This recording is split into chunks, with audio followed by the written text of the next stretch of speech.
Yo, what's up guys? So I am here in Manila. I just wrapped up a 4-day, 3 nights company event with my whole team and flew everybody down to Philippines. We went to climb out Mount Pulag. It is the 3rd highest mountain in Philippines. It was so difficult. We spent like 12 hours hiking it.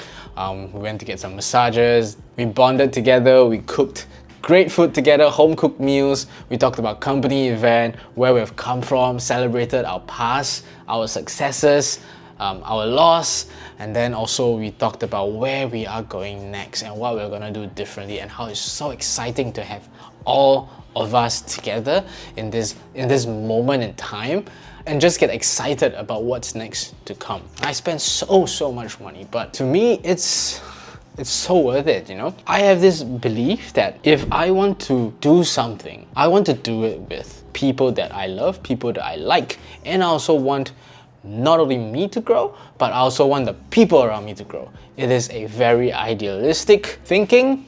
It is a thinking that causes me to not make so much money, but I don't give a shit. Do you understand? I know bosses, people who are really kind-hearted, but they squeeze their teammates dry.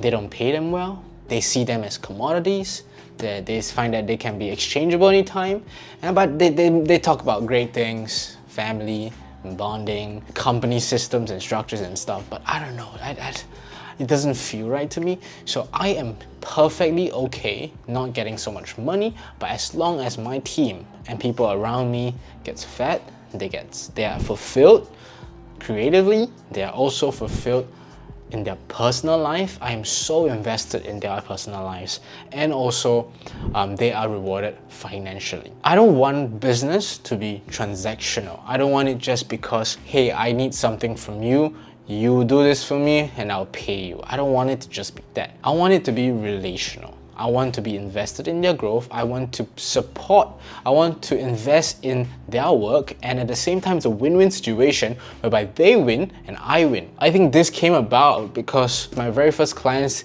they believed in me, they believed in the work that I was doing, they believed in my potential. They weren't just looking at me as just another transaction, another way to get their work done, but they saw me as a person that could grow.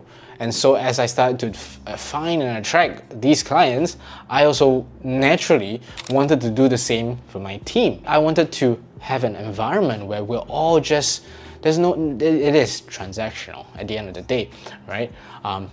This is just how life is. But if we can not only be transactional, but we can also support them in their life, in their dreams, and their goals, and can be equally invested in it, and they can earn a good amount of money from it, doesn't that just make the world a better place and something more living, and having daily work be a little bit more enjoyable? That didn't come by just automatically. Like, I actually designed my life that way.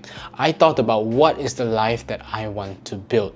Again, this is for all of you who are in your 20s. I usually don't talk to, but I'm just gonna talk about it now. You need to design your life exactly like how you want it to be. If you don't plan your life, life will plan it for you. This is so important. Society is such a strong system, and it just keeps people playing at a certain level. And it's important for society to function, honestly.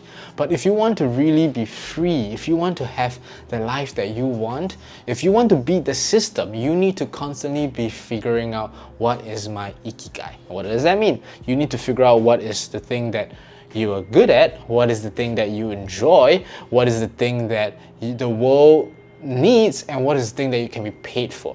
And you need to find the intersection between that. You need to find the thing that lights you up, that sparkle in your eyes, you know? And you can see it in someone that's free, flowing. They have that sparkle in their eyes when they talk about their passion.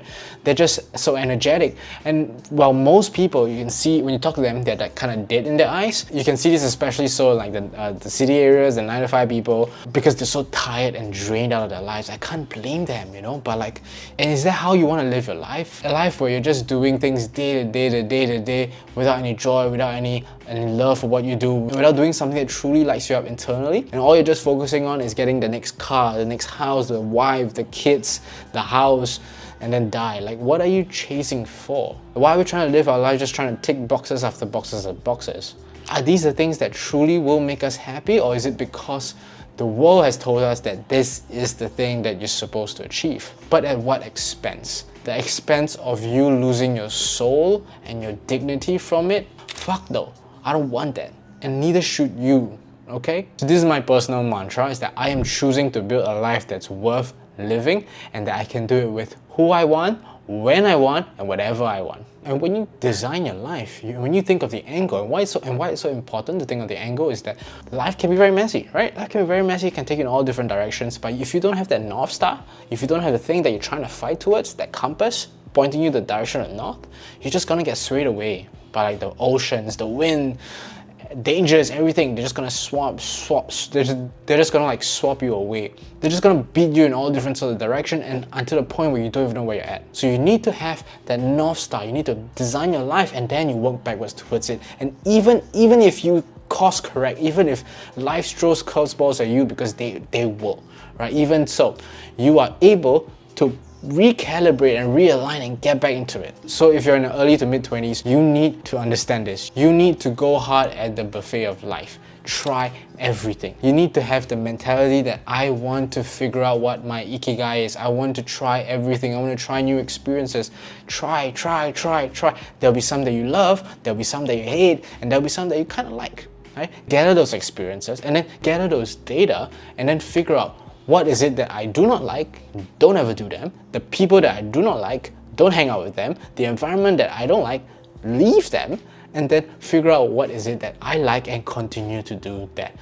And that's just, it's so simple, but it's so difficult to achieve it. And I know it sounds so simple, but you gotta have the faith that as long as you keep trying, figuring out along the way, you will get closer and closer and closer to it. You may not achieve it in the next year, you may not achieve it in the next 5 years, maybe not even the next 10 years, but you will eventually get there as long as you have faith and as long as you don't give up. So have faith in yourself that your life is worth chasing. And yes, there will be a lot of sacrifices that have to be made. There will be things where you have to say no to. There will be really sad times, hearts may be broken, but you have to have faith that eventually this will all pay off, and you will get to that place where you know deep down that you are meant for it and that you will get there.